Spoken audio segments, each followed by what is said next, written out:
भी आंदोलन हो उसमें देखिए विपक्षी की भूमिका तो महत्वपूर्ण है। और आज की तारीख में उत्तर प्रदेश में अपनी समाजवादी पार्टी है, कांग्रेस है, ये कम्युनिस्ट पार्टियां हैं या जो भी दल हैं, वो जिस तरीके का उभार, जिस तरीके का प्रतिकार यहाँ दिखाई पड़ना चाहिए वो प्रतिकार दिखाई नहीं पड़ रहा है। तो आखिर इनके इस अन्याय को रोकने के लिए वो प्रतिकार वाला आंदोलन कब शुरू होगा?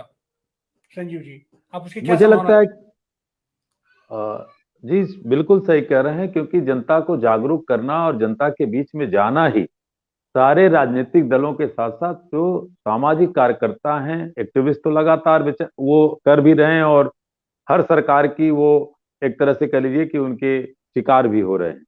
मेरा ये कहना है कि जिस तरह से राहुल गांधी जी ने बीड़ा उठाया पदयात्रा करते समय, भारत जोड़ो पदयात्रा करते समय, लगातार उन मुद्दों पे कह रहे हैं, क्योंकि अब इस देश में मुझे लगता है कि सकारात्मक राजनीति को धार तभी मिलेगी उन मुद्दों पे चर्चा करने पे कि जो इस देश के खलनायक थे आजादी के पहले से लेके बाद तक, और जो इस देश के नायक थे, उन पे चर्चा खुल के करनी होगी। अगर वो सावरकर माफी मांगने के बाद जिन लोग वीर बनाते हैं, तो बताना पड़ेगा कि वो सावरकर अगर माफी मांगने के बाद वीर बन सकता है, तो ये माफी मांगने का हक तो भगत सिंह को भी मिला था, ये माफी मांगने का हक तो चंद्रशेखर आजाद को मिला था, ये माफी मांगने का हक तो बटुकेश्वर दत्त को मिला था। क्यों नहीं मांगी? इन हमारे क्रांतिकारियों ने अंग्रेजों की गोली खाना, अंग्रेजों के फांसी के फंदे को चूमना और काले पानी की सजा को स्वीकार किया, माफी नहीं मांगा। वो वीर थे और इस देश के साथ, अंग्रेजों के साथ मिलकर के इस देश को लूटने का प्रयास कराने वाले और सांप्रदायिक एजेंडे को आगे सेट करके इस राष्ट्र को बांटने वाली नीयत रखने वाले लोग वीर नहीं हो सकते। ये चर्चा राहुल गांधी जी ने की, इस तरह की चर्चा हर उस नेता को करनी पड़ेगी जो जो दक्षिणपंथी राजनीति के खिलाफ है और जो इस देश के एकता और अखंडता के लिए है। इसलिए क्योंकि इनके पास हमेशा एजेंडे में ये बुरी तरह से फेल है। अगर इनके साथ 2 करोड़ नौकरियों की बात कही जाए तो कहेंगे साहब जुमला है, 15 लाख रुपए की बात कही जाए तो कहेंगे साहब जुमला है, गरीबी दूर करने की बात कही जाए तो कहेंगे साहब जुमला है, किसान की आय 2022 बीत रहा है 15 दिनों में, उसकी आय कही जाए दुगने की तो जुमला है। तो अब ये इस पे बात नहीं करेंगे, अब ये बात करेंगे कि साहब यूनिफॉर्म सिविल कोड आएगा। मुझे ये कहना है कि यूनिफॉर्म सिविल कोड पे इनको बात करने का कतई हक नहीं है।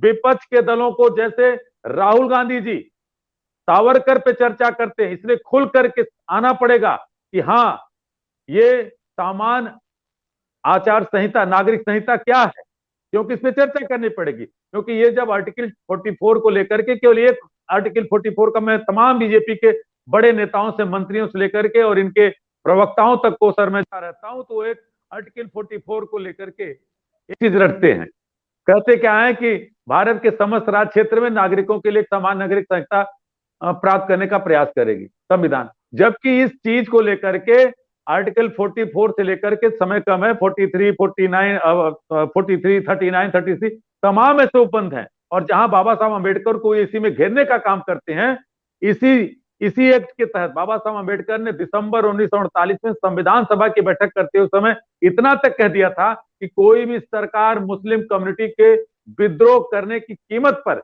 किसी संहिता को लागू नहीं करेगी, यदि ये करती है तो पागल सरकार होगी, इतना तक कहा था।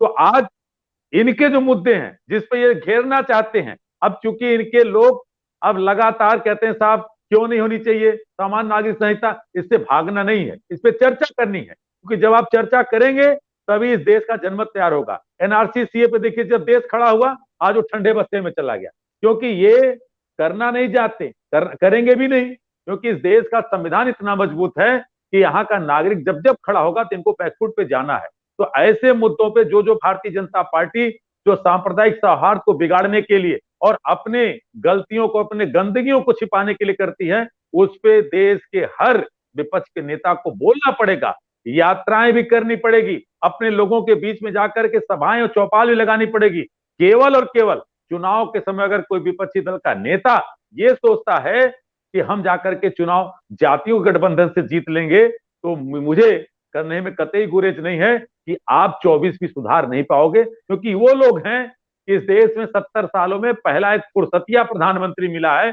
जो पहले ही कहता है कि हाँ मैं संघ का कार्यकर्ता हूं, मैं भारतीय जनता पार्टी का कार्यकर्ता हूं। और पूरा आपने देखा कि इस देश का प्रधानमंत्री और गृह मंत्री गुजरात में अपनी अस्मिता को दांव पे लगा करके रह गए। यानी इनकी नजर में केवल चुनाव है, देश कहां गया। अर्थव्यवस्था पे चर्चा करेंगे सर तो रघुराम राजन के बयान पर्याप्त हैं। अभी हम रक्षा की बात करेंगे तो इस देश का प्रधानमंत्री चीन से इतना डरता है, जो कहता न कोई आया था न कोई घुसा था।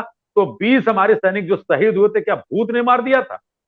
उस पे देश के रक्षा मंत्री और विदेश मंत्री तक ने स्वीकार किया कि चीनी घुसपैठ बढ़ा था। संसद में रक्षा राज्य मंत्री तक कहते हैं श्रीपति नाइक की मात्र 2 सालों में 2016 से लेकर 2018 तक 1026 बार चीन का घुसपैठ हुआ। तो इतने पर अगर देश का प्रधानमंत्री चीन के नाम पे चुप हो जाता है, पाकिस्तान के नाम पे उनके जो है अंदर की बाँछें खिल जाते हैं, क्योंकि उस पर बोल करके इस देश में एक ध्रुवीकरण राजनीति की जा सकती है। तो ऐसे जितने मुद्दों पे ये जनता को बरगलाना चाहते हैं, उस पे विपक्ष के हर नेता को आकर के इनका काउंटर अटैक करना पड़ेगा, तभी ये रुकेंगे। अगर ये कोई सोच ले कि साहब ये मुसलमानों पे बोल रहा है, अगर इस पे बोलेंगे तो पार्टी को वोट नहीं मिलेगा, तो वोट तो छोड़ दीजिए, आप उखाड़ के फेंक दिए जाएंगे।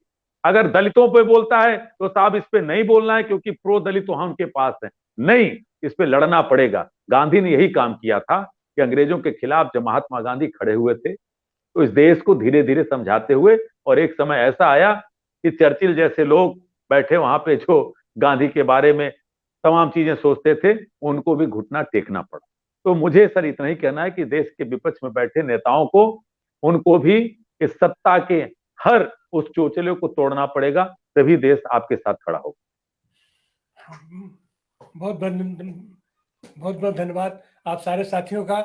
योगी राज जो आज की तारीख में सिंबल बन चुका है देश के पैमाने पर तानाशाही का, ये बुलडोजर न्याय का, उसमें हत्याओं का दौर तो चलना ही चलना है। हत्याएं होती रहेंगी, जेलों में होगी, थानों में होगी, हर जगह क्योंकि ये लोग तो घोषित